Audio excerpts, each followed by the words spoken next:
Добрый вечер, уважаемые телезрители. В прямом эфире информационная программа «Новости» в студии Тойрпиров.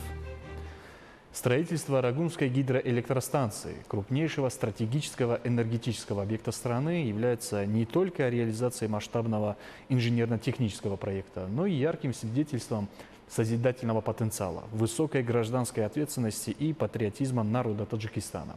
Все внимание строителей направлено на качественное и своевременное выполнение работ. О ходе строительства судьбоносного объекта расскажет Джамиля Юлдашева.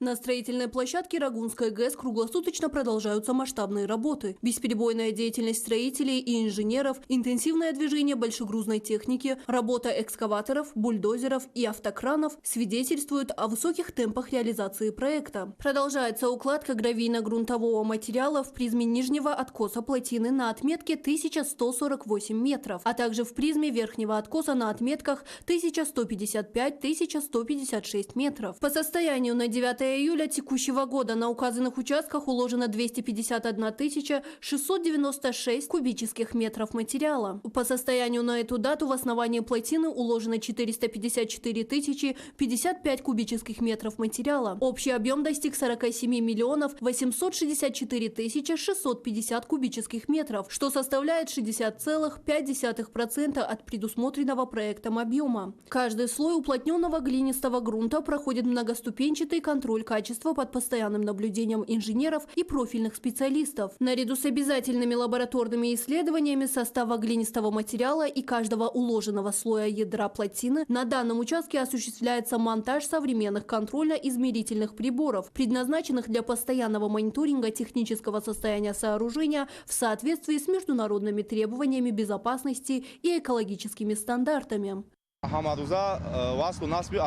Здесь выполняются геодезические и экологические работы по установке оборудования. Ежедневно ведется монтаж измерительных приборов. Через каждые 10-20 метров устанавливаются датчики. После завершения строительства плотины, то есть ее основного сооружения, с помощью этих датчиков будет осуществляться постоянный контроль за состоянием плотины и отслеживаться ее эксплуатационные показатели. Строители и инженеры, проявляя высокий профессионализм, ответственность и преданность своему делу, ежедневно вносят вклад в реализацию одного из крупнейших гидроэнергетических проектов страны. В целях обеспечения прочности и устойчивости самой высокой в мире плотины на карьере номер 17 продолжаются работы по добыче, переработке и накоплению глинистого материала различных фракций. Производственный процесс ведется в круглосуточном режиме. Одновременно в машинном зале станции продолжаются строительно-монтажные работы по подготовке к вводу в эксплуатацию третьего гидроагрегата Рагунской ГЭС, запуск которого запланирован на 2027 год. Проектом предусмотрена установка 6 гидроагрегатов мощностью по 600 мегаватт с радиально-осевыми турбинами. После ввода станции на полную проектную мощность среднегодовая выработка электроэнергии составит свыше 17 миллиардов киловатт-часов. Последовательная реализация строительных работ на Рагунской ГЭС свидетельствует о высоких темпах выполнения проекта и самоотверженности труде специалистов, участвующих в возведении стратегически важного энергетического объекта страны. Ожидается, что после полного ввода в эксплуатацию Рагунская ГЭС станет надежной основой энергетической независимости Таджикистана, будет способствовать дальнейшему социально-экономическому развитию республики и укреплению энергетического сотрудничества в регионе. Джамиля Юлдашева, Фарид Абдурахмонов. Новости.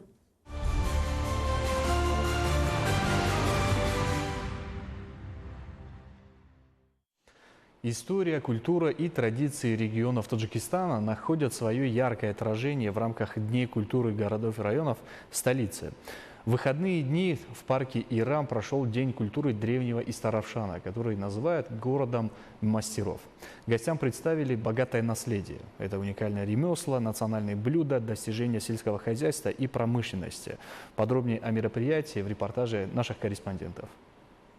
В В столичном парке Ирам состоялись мероприятия по случаю Дня культуры города Истаровшан, в рамках которого были организованы выставка-продажа сельскохозяйственной продукции, изделий народных ремесел и праздничная культурная программа. В мероприятии приняли участие представители министерств и ведомств, государственных структур, жители и гости столицы, а также отечественные и зарубежные туристы. На выставке были представлены сельскохозяйственная продукция, свежие фрукты и овощи, промышленные товары, изделия народных промыслов, национальные блюда, достижения социально-экономического развития и образцы богатого культурного наследия древнего Истаровшана. Отмечалось, что Истаровшан является одним из древнейших центров традиционных ремесел Таджикистана. Город известен такими видами народного искусства, как ювелирное и кузнечное дело, изготовление ножей, вышивка, резьба по дереву, гончарное производство, ковроткачество и изготовление гребней. Эти ремесла бережно передаются из поколения в поколение и сегодня продолжают активно развиваться. Подчеркивалось также, что название ряда улиц и населенных пунктов Истаровшана отражает богатую историю ремесленного искусства региона. В официальной части мероприятия с участием представителей исполнительного органа государственной власти города Душанбе,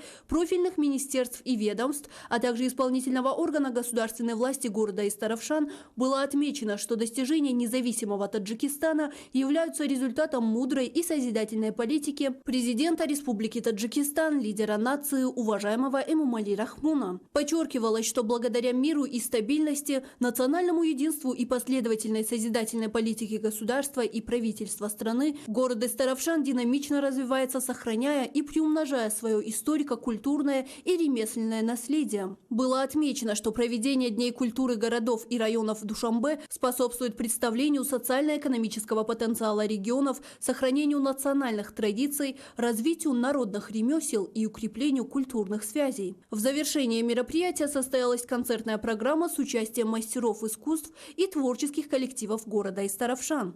Джамиля Юлдашева, Фарид Абдурахмунов. Новости.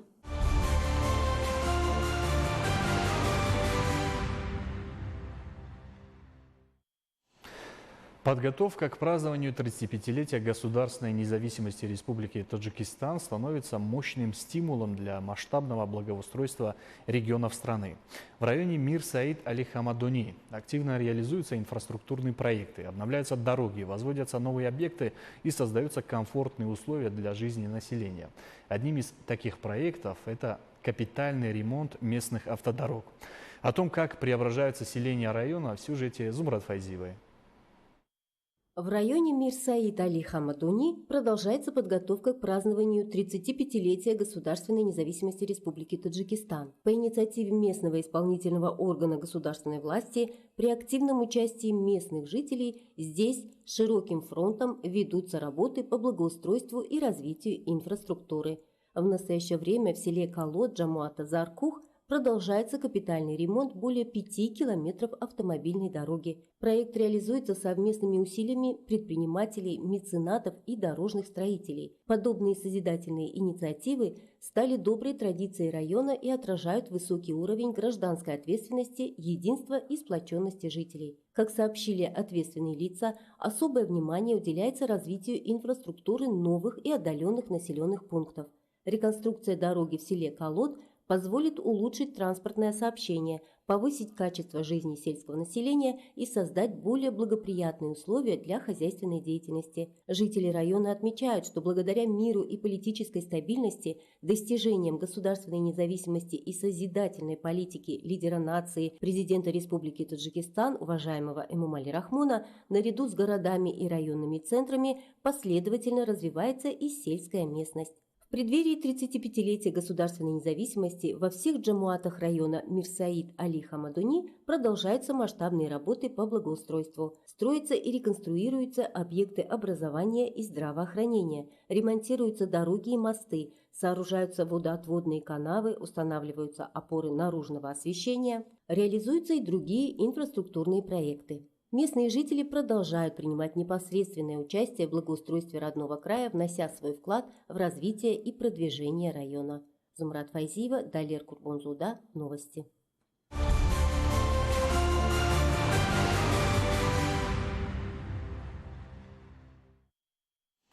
Садоводы города Исфары имеют богатый опыт выращивания абрикосов, а благоприятный климат региона позволяет получать высокий урожай.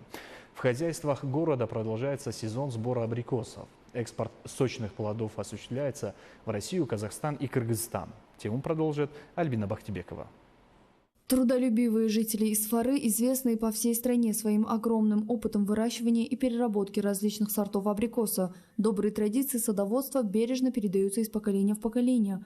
Благодаря государственной независимости Республики Таджикистан выращивание абрикосовых садов в Исфаре заметно активизировалось. Свежие и сушеные плоды абрикоса экспортируются на рынки различных стран. Сегодня в городе и сельских джамуатах Исфары выращивается более 30 сортов абрикоса, среди которых хурмой Мирсанджали, каду-хурмой, шиша-хурмой, кандак, субхони и другие. В последние годы в соответствии с поручениями президента Республики Таджикистан, лидера нации, уважаемого Эмомали Рахмона, в рамках государственных программ ежегодно закладываются сотни гектаров новых интенсивных абрикосовых садов. В этом направлении труженики дыхканского хозяйства Амирхон, рационально используя земельные ресурсы, создали новые сады. На площади 44 гектара ими разбиты современные фруктовые сады, а высаженные саженцы уже начали приносить урожай. В настоящее время садоводы занимаются сбором и переработкой урожая. К сезонным работам привлечены местные женщины. Они собирают различные сорта абрикоса и используют как традиционные методы, передающиеся из поколения в поколение, так и современные технологии сушки, изготавливают из него кайсу. Затем продукция высушивается в надлежащих условиях и в основном подготавливается к экспорту.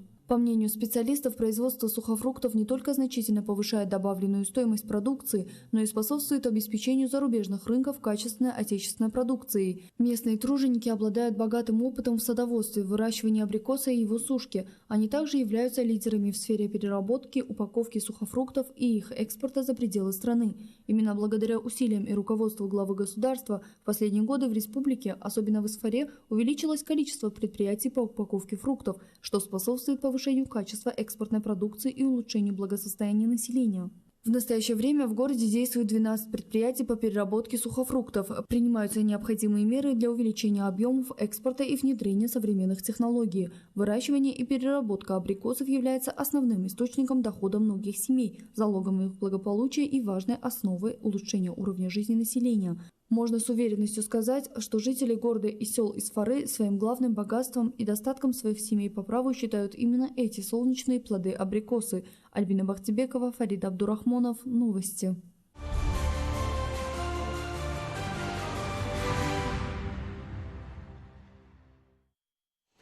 Ежегодно с наступлением летнего сезона увеличивается число происшествий на водоемах. Работники Комитета по чрезвычайным ситуациям и гражданской обороне при правительстве Республики Таджикистан предупреждают, купаться разрешается только в специально отведенных и оборудованных местах. Подробности у Ибрагима Шарипова. Летняя жара заставляет жителей искать прохладу у воды. Однако не каждый водоем безопасен для купания. Ежегодно несчастные случаи происходят именно в местах, не предназначенных для отдыха. Отсутствие оборудованного пляжа, спасательных служб и проверки дна значительно увеличивают риск происшествий. Даже спокойная на первый взгляд вода может скрывать опасность. Сильное течение, водовороты, резкие перепады глубины, камни, металлические конструкции и бытовой мусор под водой могут стать причиной травм и гибели. Специалисты напоминают несколько простых правил безопасности. Не купаться в незнакомых местах, не оставлять детей без присмотра даже на мелководье и не заплывать далеко от берега. Специалисты рекомендуют отдыхать только в специально оборудованных местах для купания. Такие зоны проходят санитарную проверку. Очищенное дно и находятся под контролем спасательных служб. При возникновении чрезвычайных ситуаций помощь здесь можно получить значительно быстрее. По словам специалистов, если на берегу установлен знак «Купание запрещено», игнорировать его нельзя. Такие ограничения вводятся для защиты жизни и здоровья людей. Мы призываем граждан строго соблюдать правила безопасности и купаться только в разрешенных местах. Сотрудники Комитета по чрезвычайным ситуациям и гражданской обороне при правительстве Республики Таджикистан подчеркивают, безопасность на воде зависит от ответственности каждого. Соблюдение простых правил поможет избежать трагедий и сохранить жизнь. Ибрагим Шарипов, Дилшоди Хушбахт. Новости.